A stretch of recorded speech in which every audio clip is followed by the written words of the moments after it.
આ વર્ષની અત્યાર સુધીમાં સૌથી વધારે કમાણી કરનારી ફિલ્મ હોય તો એ કલ્કી છે. કલ્કીએ ઘણા બધા રેકોર્ડ્સ છે તોડી નાખ્યા છે. 1000 કરોડ કરતાં પણ વધારાની ફિલ્મે કમાણી કરી લીધી છે.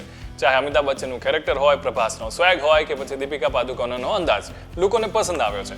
પણ મારે વાત કરવી છે પ્રભાસની આવનારી ફિલ્મ જે છે એમાં એ ફૌજી બનવાના છે. અને ફૌજી પણ કેવા કે જ્યારે ભારત દેશ આઝાદ થવાનો હતો અને એની પહેલા સુભાષચંદ્ર બોઝની જે આખી ટીમ હતી એ ટીમના એક ભાગ તરીકે, એક ફૌજી તરીકે એ પાત્ર ભજવવાના છે. અને જેને લઈને અત્યારે ઓલમોસ્ટ કન્ફર્મ થઈ ગયું છે.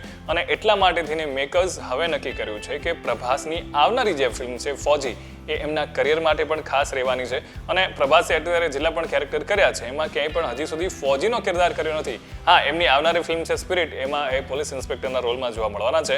પણ જે આ ફિલ્મ છે એકચ્યુઅલીમાં આઝાદીના સમયમાં જે ઘટનાઓ બની હતી અને એ ઘટનાઓ એક સૈનિકના પોઈન્ટ ઓફ વ્યૂથી કેવી રીતે ઘટના બને છે, સુભાષચંદ્ર બોઝની જે આઝાદ હિન્દ ફૌજ છે એ કેવી રીતે કામ કરે છે એને અનુલક્ષીને આ ફિલ્મ બનાવવામાં આવી રહી છે કે જેમાં પહેલી વાર પ્રભાસ જે છે એ ફૌજીનો કિરદાર નિભાવવાના છે.